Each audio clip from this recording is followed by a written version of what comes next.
Bonjour à toutes et à tous, bienvenue sur la chaîne. Aujourd'hui, préparez-vous à plonger dans un épisode explosif et bouleversant des Ici tout commence, diffusé en avance ce mercredi 4 juin 2025, avec le numéro 1190. Et autant vous prévenir, l'intrigue atteint un point de rupture. L'Institut Auguste Armand est menacé de fermeture immédiate. Brassac frappe fort.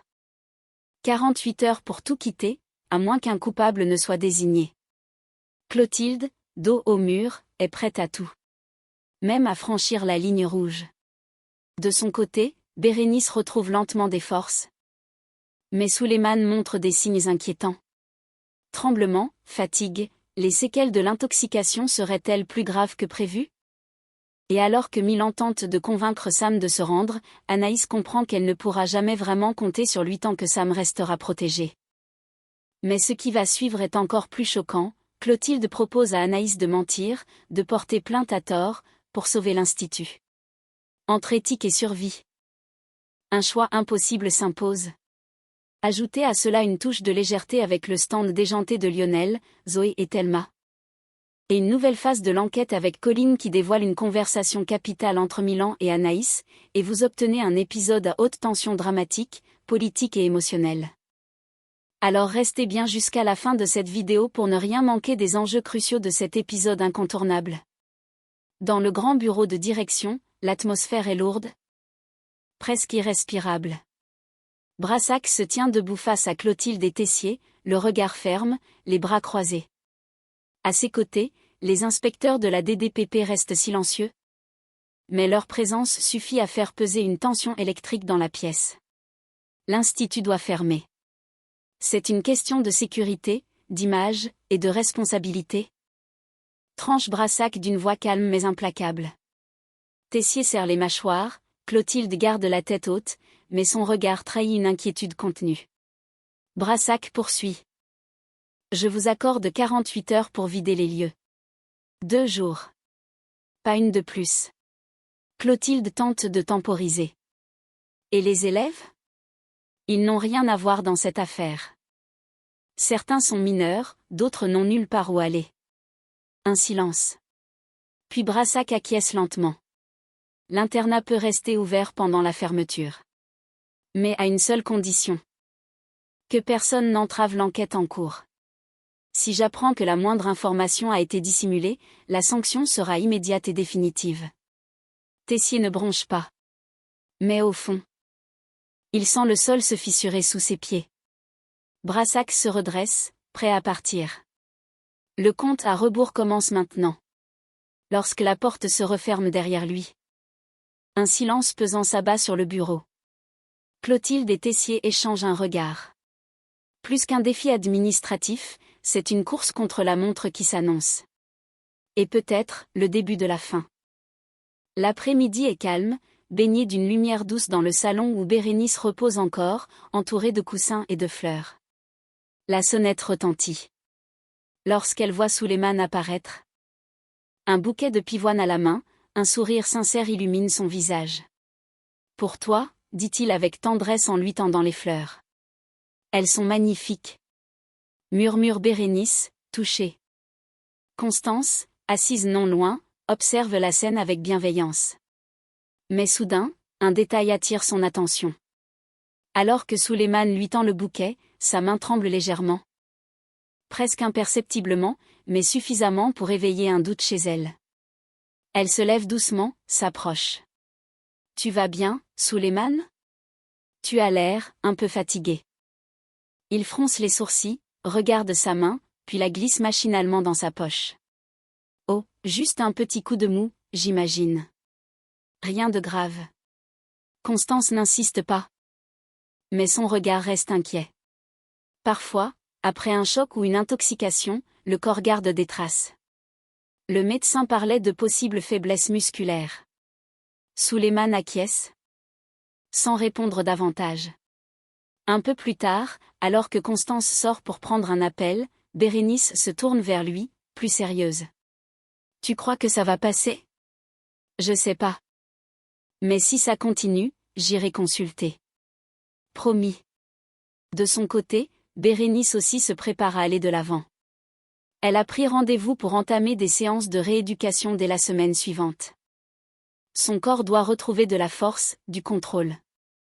Mais au fond, une petite voix lui souffle que le chemin ne sera peut-être pas aussi simple qu'elle l'espérait.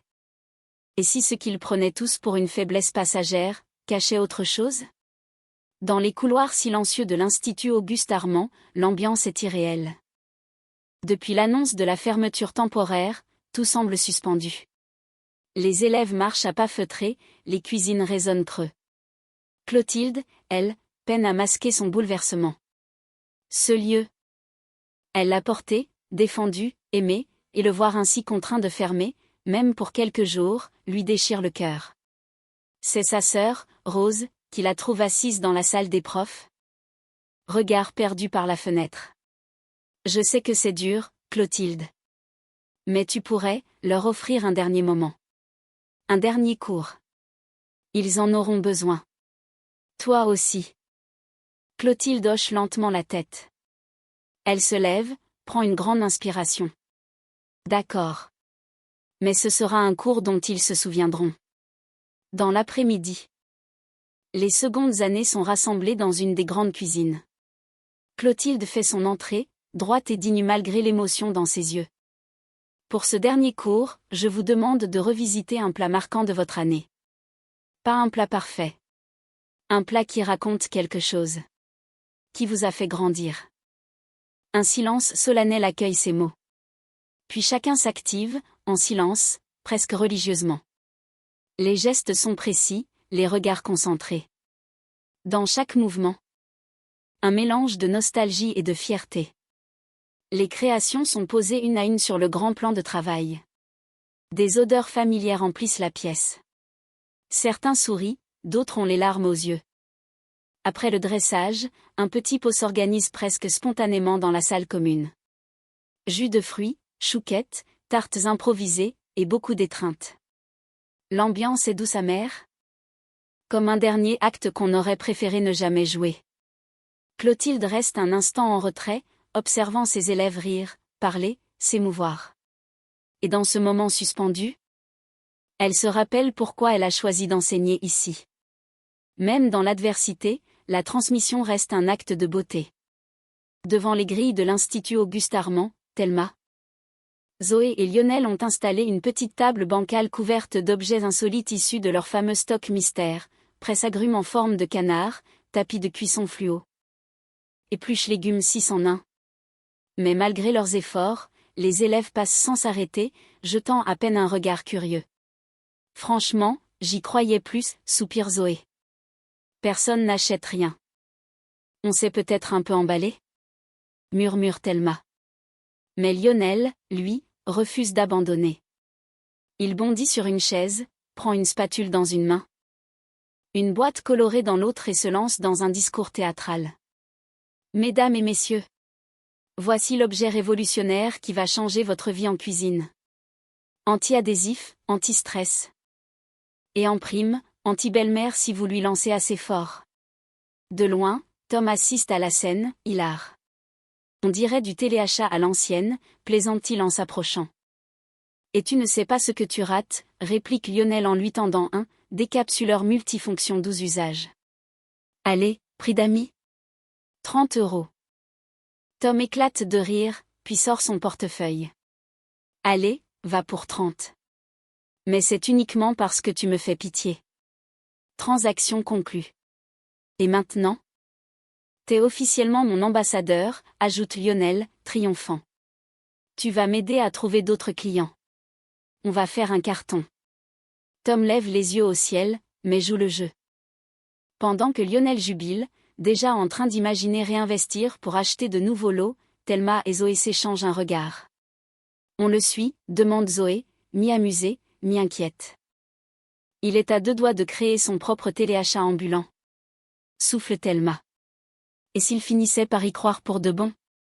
Une chose est sûre, avec Lionel aux commandes, cette petite aventure commerciale pourrait bien prendre une tournure totalement imprévisible. Dans un coin tranquille de l'Institut, Milan rejoint Anaïs, le visage grave. Elle l'attendait. Les bras croisés, les yeux sombres. Depuis la disparition des salières, le doute s'est immiscé dans son esprit, et elle ne parvient plus à le faire taire. Je te jure que je n'ai rien à voir avec ça, lance Milan dès qu'il s'approche. Le vol des salières, le GHB, je tombe des nues comme toi. Anaïs ne dit rien. Son regard, figé, trahit sa méfiance. Milan tente de s'approcher. Et si c'était Sam, murmure-t-elle. Est-ce que tu serais prêt à le dire? À le dénoncer? S'il avait mis en danger toute une salle de restaurant? Milan marque un temps d'arrêt. Une fraction de seconde. Mais pour Anaïs, c'est suffisant. Elle a vu l'hésitation. Je ne le couvrirai pas si ça devait te mettre en danger. Tu me crois, non? Elle secoue doucement la tête, les mâchoires serrées.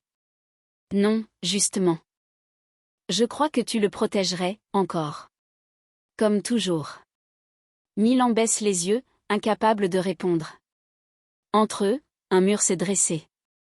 Celui des priorités que l'on ne veut pas nommer. Et pour Anaïs? Le message est clair, tant que Sam reste dans l'ombre de Milan, elle ne sera jamais vraiment à l'abri. Dans le bureau de direction, la tension est presque palpable. Brassac est assis, impassible. Son carnet de notes devant lui.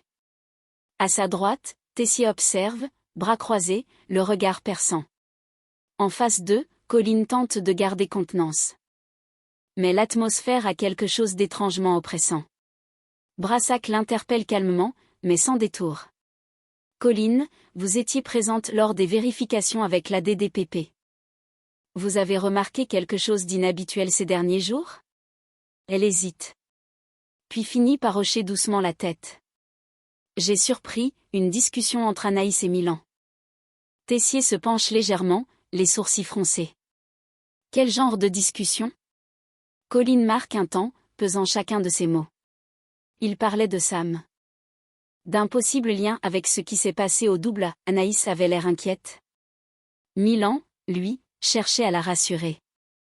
Mais c'était clair qu'il cachait quelque chose. Brassac note rapidement. Vous êtes sûr qu'il s'agissait de l'affaire du GHB? Je ne les ai pas entendus mentionner le nom directement. Mais vu le ton, la nervosité, ça ne ressemblait pas à une discussion banale. Tessier serre la mâchoire, agacé. Ils veulent jouer au détective en douce, maintenant. Brassac referme calmement son carnet. Merci, Colline. Ce sera tout. Elle se lève. Mal à l'aise, et sort du bureau. Une fois la porte refermée, Tessier se tourne vers Brassac. On les convoque? Pas encore. D'abord, on va voir jusqu'où ils sont prêts à aller pour protéger leur secret. L'étau se resserre. Et Anaïs et Milan sont désormais dans le viseur. En fin d'après-midi. Milan attend dans un coin reculé du parc, les mains dans les poches, le regard inquiet. Lorsqu'il voit Sam arriver, sac sur l'épaule et capuche rabattue sur la tête, son cœur se serre. T'es sérieux? Lance-t-il en désignant le sac. Tu comptes fuir? Sam baisse les yeux, visiblement épuisé. Je vais partir à Montpellier. Me planquer chez un pote. Je veux pas me faire embarquer. Milan secoue la tête, tendu. Tu vas tout foutre en l'air, samedi. Et tu vas donner raison à tous ceux qui te pensent coupable. J'ai rien fait. Réplique Sam, presque en criant. Mais si je reste, ils vont me coller ça sur le dos, c'est sûr. Milan s'approche, le ton plus doux, presque suppliant. Alors prouve-le. Mais ne pars pas comme un lâche. Je t'en supplie, fais la seule chose qu'il te reste à faire, rends-toi. Un silence. Sam regarde Milan, le regard chargé de peur et de résignation. Quelques heures plus tard, il pousse la porte de la gendarmerie, accompagné de Milan. Il se présente au comptoir. Je viens me rendre. Je m'appelle Samedi. Je crois que vous me cherchez. Les gendarmes n'ont besoin que d'un regard. Immédiatement, ils passent les menottes. Vous êtes placé en garde à vue. Milan reste là, figé, alors que Sam est emmené. Il a fait ce qu'il fallait. Mais rien ne dit que la vérité, elle, suivra le même chemin. Dans le bureau de direction, la tension est à son comble. Clotilde fait les 100 pas, les bras croisés. Le regard dur. Face à elle, Rose est assise, plus calme, mais tout aussi préoccupée. On ne peut pas laisser passer ça, Rose. Il nous faut un nom. Un coupable. Et vite. Lâche Clotilde d'un ton sans appel. Rose lève les yeux, prudente. Je comprends. Mais on ne peut pas sacrifier quelqu'un sans certitude. Clotilde s'arrête net. Sam a un passé. Il sort tout juste de prison. Il rôdait autour du Doubla. Et maintenant, il prend la fuite avant de se rendre de lui-même? Tu trouves ça normal? Non. Mais ça ne fait pas de lui le responsable, répond Rose, posément. Il faut qu'on laisse l'enquête suivre son cours. Clotilde secoue la tête, agacée. On a une école à sauver. Une réputation à défendre. Si Brassac sent qu'on traîne des pieds, il n'hésitera pas à frapper encore plus fort. Justement. Si on se trompe, ce sera pire. Les deux sœurs se toisent un instant, chacune campée sur sa position. L'une veut protéger l'Institut à tout prix, quitte à aller trop vite. L'autre veut la vérité, mais refuse la précipitation. Dans cette affaire, l'urgence monte. Et les choix faits maintenant pourraient laisser des traces bien plus profondes qu'un simple scandale. Dans une salle annexe du bureau de direction, Clotilde referme doucement la porte derrière elle. Anaïs est déjà là, debout, visiblement tendue. Elle s'attendait à être convoquée, mais pas à ce genre d'entretien.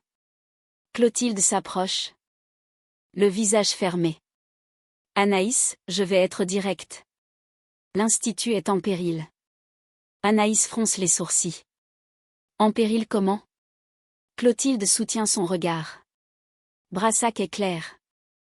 Sans coupable désigné, l'école fermera ses portes pour une durée indéterminée. Un silence pesant s'installe. Et vous croyez que Sam est ce coupable? Murmure Anaïs. Clotilde se rapproche encore, sa voix devient plus basse. Plus tranchante. Je sais que tu as eu des tensions avec lui. Que tu as eu peur. Et je sais aussi que vous vous êtes vus à l'Economa. Oui, mais il ne m'a pas menacé, coupe Anaïs, déjà sur la défensive. Clotilde s'immobilise, la regardant droit dans les yeux. Peut-être pas. Mais si tu dis qu'il l'a fait. Si tu portes plainte, ça suffit pour lancer une procédure. Ça suffit pour sauver l'Institut. Anaïs recule d'un pas, choquée. Vous me demandez de mentir? Je te demande de choisir? Anaïs. Entre un garçon qui a un passé trouble, et les centaines d'élèves, de profs, de vies qu'on va laisser sans avenir si Brassac fait fermer cet endroit. Anaïs reste muette, la gorge nouée.